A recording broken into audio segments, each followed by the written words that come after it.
Welcome to Tony McGee's Pro Football Plus. Well, the Washington Redskins did not play well the last game. They played like a team that wanted to go on vacation. Gave up 400 yards rushing. 3 interceptions by the quarterback who may not be here next year. So what do? This is holiday season. We will not talk about the Washington Redskins or the Giants. We'll talk about the alumni. You said, why the alumni? Because of this, and this. We'll be back in a moment.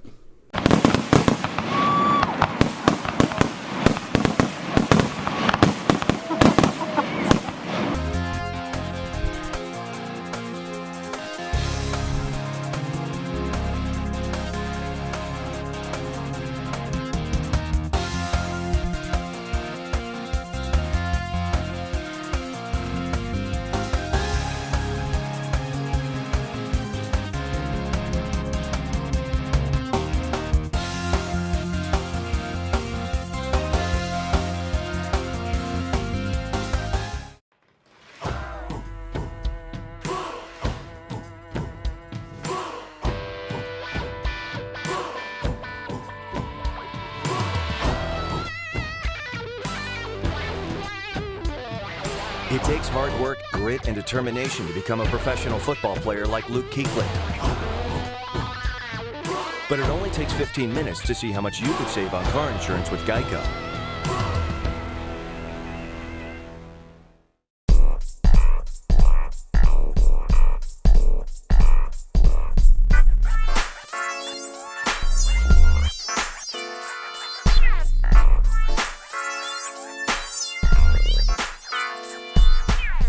Welcome back to our Geico Alumni Show. We got 2 distinguished guests on here, one offensive guard and one of the greatest ones, and I was so glad when I didn't have to play against him, R.C. Pillman.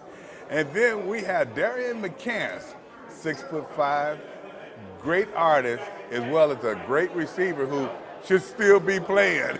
Welcome to the show, guys. Thanks for having me. Always good to be back in the alumni. We can see you guys, man. And Darian, man, Donna, tell me. Look like he should still be out there. I was wondering, I'm thinking like he looked like, and they actually need some new receivers, but you look like you can still play. I can get a third down and a touchdown, and I had to talk to Schneider, see if we can work a deal out. That's all they need. We'll go in there with you, man. Just bring me inside the 20. When we get inside the 20, that's all I need to play. How old were you when you retired? I think it was 06, maybe 25, 26, somewhere. You was at the prime of your career. What, you just felt like it was time to move on? For the reality of it was I got sick of fighting. And then my passion changed. So my passion was no longer about me and football, it was my wife. So that was the true reason why I just got sick of fighting. I was about to get married, and I was just like, look, if I need to put my energy into anything, I'm gonna put it into this woman. So that's what I did. And you're an artist, you do a lot of different kind of artistry? Well, once we had the children, I had to put that on the back burner as well. I still do some music. I probably mentor more than anything else. It's several young kids around the way who do different things.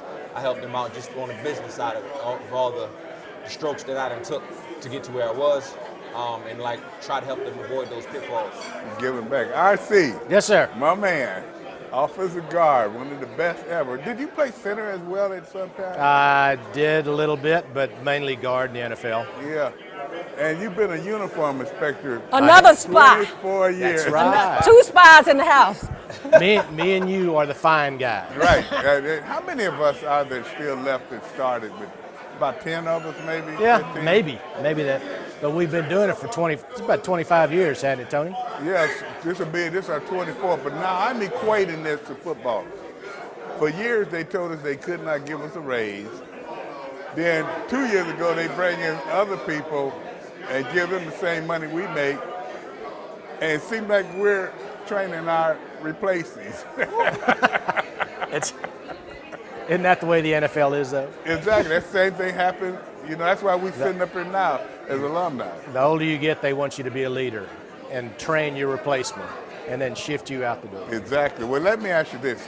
As alumni, and you look around the league, and I'm not just referring to the Redskins now, what are the difference you see in the players, the techniques, or the attitudes? Well, I think, just my opinion, money changes the attitudes of a lot of players. the way the game's played, the physicality of the game. The guys have personal trainers now. Me and you didn't have that, obviously. And they're much better athletes now. A lot of guys are getting hurt. I think it's because they, my personal opinion, they train too hard. They're great physical specimens. Can I chime in on that? Yes, sir. I'm going to tell you they're getting hurt because they're no longer hitting. In training camp. I agree. They're no longer Yeah. They don't hit in training camp. Right. So when we came up, and I'm historically black college, so every day was a full contact day. Exactly. So when I got to the pros and we didn't hit, that was strange to me. It is. So what happens is now it's like a callus. When you constantly wear that piece of skin out, it gets tougher. But now if I never work on it, and now I go to grab something that's hard and physical, I tear my skin. I agree. That's the biggest thing that's happening. Talent-wise and skill-wise, yes, they're amazing. But from my perspective, just the mindset, that whole swag thing, it's more about style and fashion and thinking that you're something versus actually doing it. Wearing your uniform, bro. Yeah. Right, I see. But Darius, staying on that one thing, you could have played longer and you cut your career short. You made that decision. But when you look back at your career and everything, what do you say what's the good about it and what some of the things that you didn't like about the whole NFL and just playing? For me, I love the competition. I love playing. I can say, like I said, on a couple of my little blogs, I just love playing. I love to compete and just wanted that opportunity. So that was one of the things, like, once I realized it was business and it wasn't about who could play, that was one of the things that hurt me, like, because I was green. I always was taught and always was told, hey, do your job and everything will help. Do what you're supposed to do, follow the coaches, be coachable, and they'll take care of you. And then after a while, it was, hey, you're the best receiver here, but we're going to pay this young guy. Let me digress and go back to you, RC, because we the old schoolers. What do you think about the way I know you said they're better athletes and they train well, but do you think the lack of hitting, maybe their bodies aren't ready to take on the contact or run the full speed or take that hit? Do you think that may come into play now? I think you hit on it on the spot. When we came up, it was 2 practices a day, full pads, 6 weeks, and that's the way it was. Every team, across the board. And it changed a little bit with Bill Walsh out in San Francisco. He started to cut back on the hitting, and they started to win, so it's a copycat league. Everybody started to follow that, and now hardly anybody hits, and the union won't let them hit.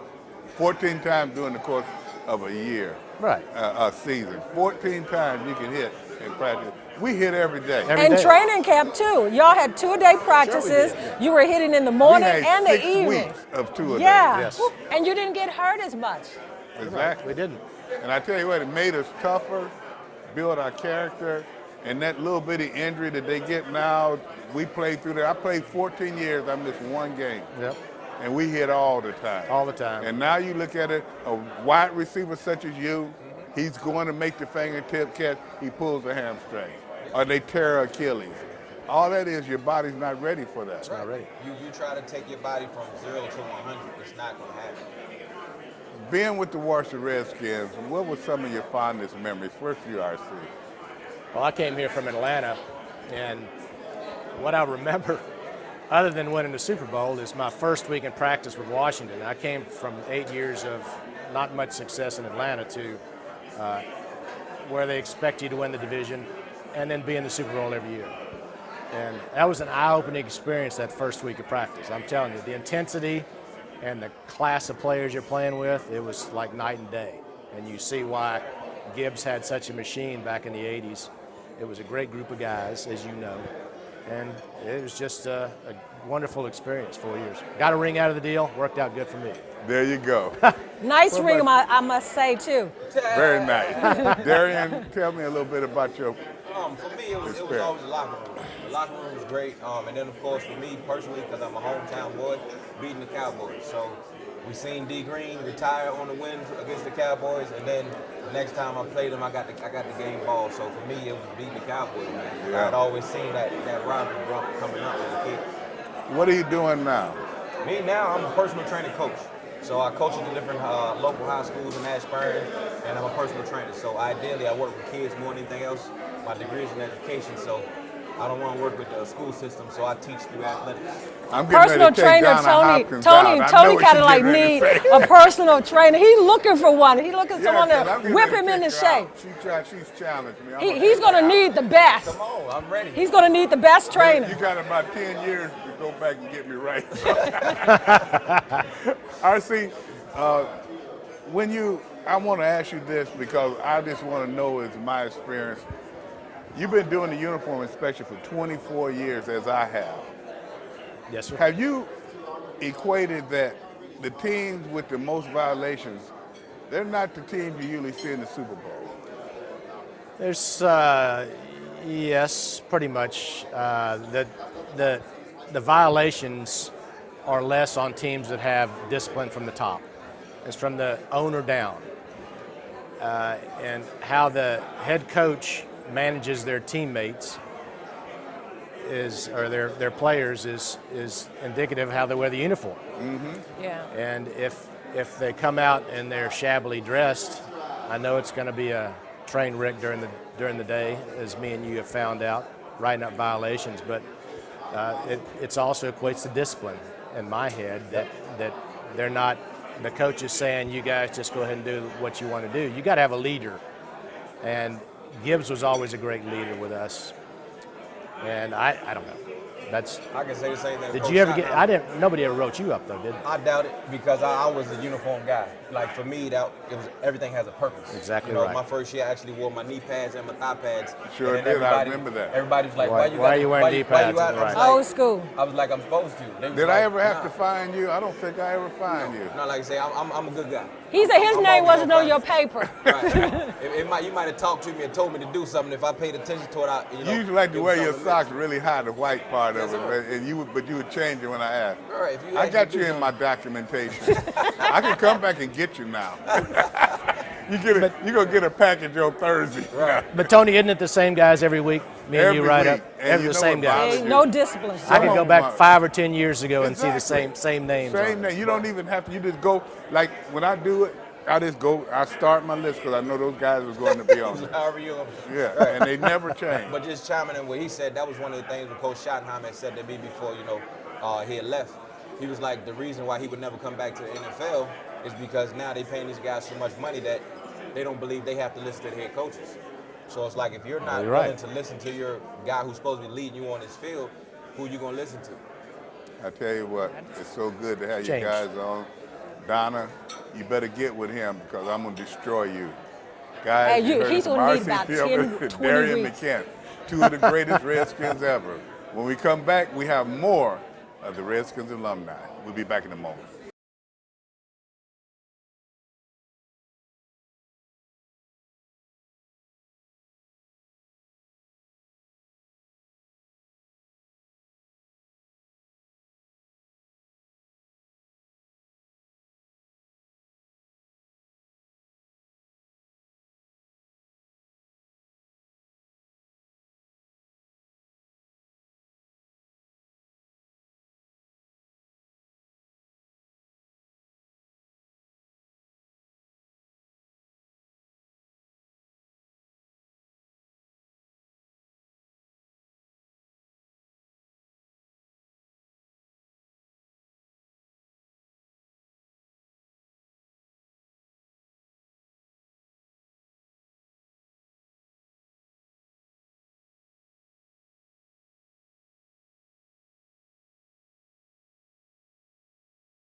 Welcome back to the show, and my guest right now is Kurt Mee, who was with the Washington Redskins as a coach and a scout for 25 years.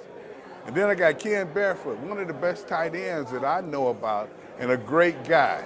We're here to talk a little bit about the alumni. Now, this alumni situation, they've been doing it for quite a few years, but to me, to be able to come back and talk to guys like you, that's the most important part of it. I agree. You know, seeing old faces, I find that the older we get, the better we were. Oh, yeah. You know, we never dropped a pass. I don't think I had never a bad missed game. Tackle. No, but it's neat seeing the old guys and reminiscing, and just being back here has been fun. And Kurt, you've been 25 years. You've seen a lot of alumni. And what do you see the difference between players today and players like when myself and Ken played? Well, you know, I hear that a lot. The players are different now than they were then and this and that. But when you get right down to the nuts and bolts, the players, I think, are pretty much the same. They still all work their tails off in the weight room, getting ready. You might have more of the digital media type of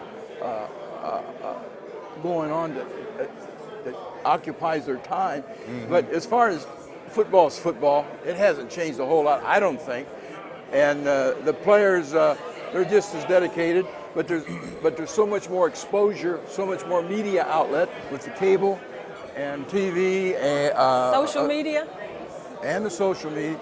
So of course they got to be a little more careful. But if I went back to my college days when I was coaching in college, I would run the same system I had 25 years ago as I do now, and it's not all this wild spread stuff. I'm talking about college, but it's still the same in pros. They all pretty much run the same thing. But when you see it, and what you have is a copycat league. It's like the year that Lawrence Taylor came in and the linebacker became the pass rusher and a three-man line. And the next year, everybody won that. Then when we went to the Super Bowl, you had a four-man line, so everybody jumped back to the four-man line. Did they, Ken, the players, do you see them seem like the rudiments of the game? Even though you say they work hard and everything, the simple things like a tight end that if you got a first down, you need 5 yards, and you don't run 4 yards, you run past it. Oh, yeah. Or when you got a block and you got to block the guy down to get to set the edge, you have to do that. I don't see that, not just with, I'm not talking Redskins, I'm talking about players in general. Yeah. But they're so much bigger, stronger, and faster as well. I played at a good time when slow was in. And wait, we were kind of big. You could be slow. Yeah, well, that's true. Yeah, but it has changed. It's fun to watch. Still fun to watch.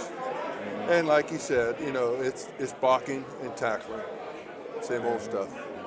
When you look back to add what he said, when I came into the league, Jerry Smith was our tight end at 212 pounds. That's right. When I left, Middleton was the tight end at 280 pounds. Yeah. Exactly. I tell you, isn't that something? Yeah, what were some of the things that, throughout the years that you all were doing your jobs, what are some of the memories that really stand out about the teams and just your career? Oh, the biggest for me, I was a wide-eyed kid out of Virginia Tech, and here I'm in a meeting room with Jerry Smith, Charlie Taylor, Bobby Mitchell, Pat Richter. Right. Oh yeah. Okay. And I didn't open my mouth. I'm just glad to be there. So, it was fun times. I know what you're saying. Naturally, for me, the highlight of the most exciting moment was when we went to the Super Bowl the first time. San Diego. No, Raiders. No, that was Raiders. back in The Miami Dolphins. The Miami Dolphins, right. 71. Because I was a game scout, so I did all the game scouting, and I was at the Dallas Redskin game, and if we won the game, I was flying right that night to Miami, and Miami was playing the New York Jets because we didn't know who we were going to play because they played at night. And the next day was a mud rain game, just absolutely horrible, and the Miami Dolphins won. But the Jets were really upset. I think Michaels was the head coach because they let the field, they didn't cover the field. It was all mud. And the Jets had a really, really fast, quick team. I forget the running, but they couldn't run in that mud. And when Miami won the game, and then we played Miami. But what I'm saying is, it was like a super, super high because I had been with the Redskins 15 years, and we had a couple of chances where we might have. I come to the conclusion we're never going to go to the Super Bowl. I'm going to be in my career the whole year, my whole life, and just be, maybe a playoff team once in a while. But that was the highlight, the super highlight. Kurt, that was a great highlight. And then what you have to think about? That is a time when people never did get to the Super Bowl. That's right. I thank both of you for being on the show. Oh, thank you. We had two of the greatest here, Ken Barefoot, Kurt, and me. When we come back, we'll be finishing this bad boy up.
Coney Island has been around for a long, long time. Reminds me of how Geico has been saving people money for over 75 years. First date? Hey, big guy, come on in. Let me guess your weight. Win a prize. Sure, why not? 12 ounces? Sorry, mate, 4 ounces. I've been taking the stairs lately. You win, big guy. Sorry. Excuse me. Wow, he looks so much more real on TV. Yeah. Over 75 years of savings and service. Get your rate quote today.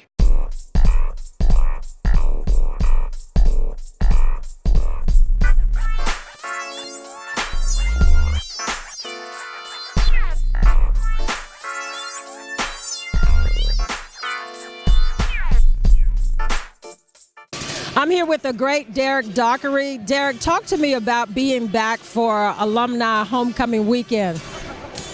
This is a great opportunity to see former teammates, to see, Hall of Fame, Ring of Honor Redskins. This is an amazing fraternity, Redskins fraternity that I'm a part of. And anytime I have the opportunity to come back and fellowship with former teammates and former brothers who actually played the game of football, it's a great feeling. You get to talk shop, you get to talk stories, what it was like, truths, non-truths, and particularly since this is Dallas versus the Redskins, the premier rival in the NFL. What better place? And I'm really excited to be here. I'm thankful that Mr. Snyder invited us all back and ready to have a good time. Now, you're not too much removed from playing, maybe like 5 years at max? 4. I'm not that old, So that's the reason I said you kind of like probably could go back out there. They need some offensive linemen. I heard they're pretty banged up, but I believe Coach Callahan did a great job getting the guys ready this week, and they should be ready to play. The ship is sailed for me. Okay, I'm 3 years away from 40. This is a young man's game, so I'm just glad to be here and watch gladiators compete and have fun. Talk to me about what you're doing these days and where are you located? So I still live in the Northern Virginia area. I live in Ashburn. I do as much as I can with the Redskins Charitable Foundation. Right now, I'm working on Capitol Hill. I work for Speaker Paul Ryan. I do business and state local government outreach coalitions. And it's just been a great opportunity to transition into something that I love, something that I'm passionate about, public service, public policy. And I've had I'm having a great time. So a politician on the rise? No, ma'am. No, thank you. No, thank you. My wife says no. Because I see what members of Congress have to go through, the commitment. I have 3 young kids, and I love being able to have the opportunity to spend as much time with them as I can. Could you talk about, to me, some of your greatest moments of being a Washington Redskins, that one particular, I guess, game or season that really stands out in your mind? My fondest moment is, if I'm not mistaken, it was a 2005 season when we made the playoffs. Unfortunately, we lost to Seattle, but the fondest moment was when we beat Tampa Bay down in Tampa Bay in that playoff game. It was a great time. It was a physical game, and it was my best moment. I had a tremendous fun. You know what? I remember those 2 games as far as you all beating Tampa, but then I remember you all losing to Seattle in Seattle during that playoff game, and I was disappointed also. Talk about being selected as one of the 80th great Washington Redskins players and what that means to you. Just an honor, the history of this organization, the 3, Super Bowls that we were able to win, the World Championships that were won before it was an actual Super Bowl, and to know this dates back, 85 years, and to be recognized in a group of guys that, are my friends, my teammates, and guys that I respected and paved the way for someone like myself to come out here and do it, and to have the quarterback history here. Doug was my mentor, and of course Joe and Sonny and Billy and Sammy Baugh, and and Kirk has got that opportunity and chance to do things here that we did in our time. That was win Lombardi trophies, and that's why we play the game. So you named a lot of great quarterbacks that you just listed, but talk about some of your greatest moments or your fondest moments of being a Washington Redskin. Well, I think the 91-92 team, take nothing away from the other two, but those are both in work stoppage years, so there's always a little asterisk behind the Redskins is, hey, if they're going to be a strike, they're going to win a Super Bowl, and to do it in a 16-game season, the fashion that we did with the guys that we had, they have a no-name quarterback like myself that, played in a system that was just unbelievable with a group of guys that had a mission and set out that year, and from day one against Detroit till we beat Detroit, and at the end of the season, the NFC Championship game, and to be considered maybe the most dominant Super Bowl team in the history of the NFL. I'm just so honored to be a part of that group, and then just to know that we did it as a unit, offense, defense, special teams. You always talk about that, and Jay Gruden introduced a lot of us last night at the team meeting, and just saw really how important it is to say, hey, they won because they had a quarterback that was not a Hall of Fame guy. They had a running back by committee. They had guys that are some of them in the Hall of Fame. Some should be in the Hall of Fame, but they played together collectively as a group, and that's really what made made us what we were that season. Talk about just what makes a quarterback nice, because you just mentioned that you don't have to be a Hall of Fame quarterback to make it to the Super Bowl, but what makes a great quarterback? And looking at Kurt also, you're only as good as the guys up front. If someone's hanging all over you, I don't care how good you are, you're not going to make plays. I should say that because Carson Wentz made an unbelievable play last week with getting sacked and came out of one time for a run. The other time he threw a touchdown pass. And so there are times you got to make plays when the heat's on you. But more importantly, I got sacked 9 times that year, and that's an NFL record, and that'll never be broken. There's guys get sacked 9 times in a game. Yeah, exactly. So to have that group of guys, and to know that if they stay healthy, and again, Coach Gruden reiterated last night that we played a game at RFK Stadium. 2 of our starting offensive linemen went down. We still won, kind of putting the challenge to the young kids that are going to be thrust into lineup today with Sheriff and Trent Williams out. That these guys have to stand up. It comes time, where the grooming's over with, and you're potty trained now. It's time to get out there and make it happen. I'll have the langoustine lobster ravioli. For you, sir? The original call was for langoustine ravioli. Langoustine is a tiny kind of lobster. Slight shellfish allergy rules that out. Plus, my wife ordered the langoustine. I will have chicken tenders and tater tots. If you're a ref, you way over-explain things. It's what you do. If you want to save 15% or more on car insurance, you switch to Geico. Sir, we don't have tater tots. It's what you do. I will have nachos. Ah, the Ravens, never fleeting, still are winning, still are winning. But when the pests come knocking at your door, and the bees that bumble sound like the roar of the stadium's rumble, and you see the ants and roaches creeping and crawling as the moonlight hits the floor, have no fear, for PMSI will rid you of those pests to scamper and scatter on your floor. Once they treat, never more. I'm going to give you my tip for the week. All you players, beware. Not only coaches are losing their jobs during the offseason. The way you played in the last game, it seems as though you do not want to be a Washington Redskin. Now, this is our last show of the series of our alumni shows, and we hope you enjoyed them. We have 3 more shows left, and we want you to enjoy those shows as well. We will not always say goodbye, but we say in the minute. But before I say in the minute, you want to know what that picture was. Me sacking Doug Williams during the Super Bowls. See you next week.